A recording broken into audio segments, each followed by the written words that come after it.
আমাকে জনপ্রশাসন সচিব স্যার প্রশ্ন করেছিলেন যে তোমার কাছে আমার একটা প্রশ্নের আনসার যদি প্রপারলি করতে পারো তাহলে তুমি জেলা প্রশাসক হিসেবে যেতে পারবা। জুলাই অভ্যুত্থানে এতগুলি তাজা প্রাণ ঝরে পড়লো।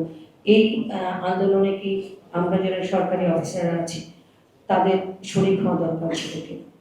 মূলত একটা সংকটকালীন সময় জাতির নেতৃত্ব তারা দিয়েছে। আমার সামনে মূলত তারা বসে আছে, আমি দেখতে পেয়েছি রাসেল বক্তব্য দিয়েছে, রোমান আছে, জুবায়ের আছে, সাগর ছিল, দিন আফরোজ বক্তব্য রেখেছে। মূলত আপনারা প্রত্যেকে এক একটি স্কুল দিল আমাদের জন্য। মাননীয় প্রধান উপদেষ্টার সামনে আমি বক্তব্য রেখেছিলাম ডিসিস কনফারেন্সে।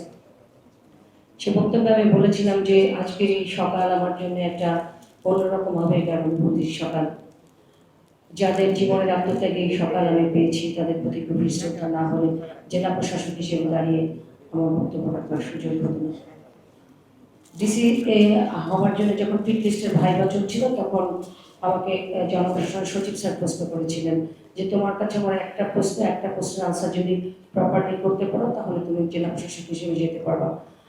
তো বললেন যে তুমি বলো যে এই যে আমরা নতুন বাংলাদেশ পেলাম।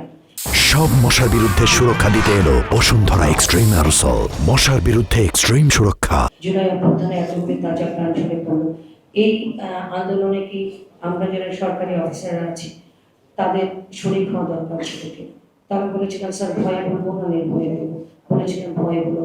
আমি বলেছিলাম যে অবশ্যই প্রয়োজন ছিল যদি আমরা সরকারি অফিসাররা বা সরকারি আমলারা বা সরকারের প্রত্যেকটা পর্যায়ে অফিসার বিরুদ্ধে নামতে পারতাম, কর্মচারী বিরুদ্ধে নামতে পারতাম, তাহলে এই অর্জন আমরা আরো আগে পেতে পারতাম, আমাদের এতগুলি প্রাণ ঝরতে হতো না।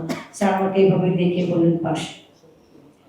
যা হোক আজকের এই আয়োজন চট্টগ্রাম প্রেস ক্লাবকে অত্যন্ত ধন্যবাদ জানাই যে তারা আমাদের যারা নিহত হয়েছে, শাহাদত বরণ করেছে, আমাদের এই পাঁচজন শহীদ শান্ত ও ফারুক, নজরুল আফসার, ওয়াসিম এবং আরেকজনকে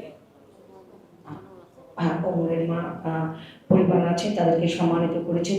মূলত এটা সম্মান না, এটা সম্মানটা তাদের সারা জীবনের একটা প্রাপ্তি, তারা সারা জীবনের জন্য সম্মানিত হবেন।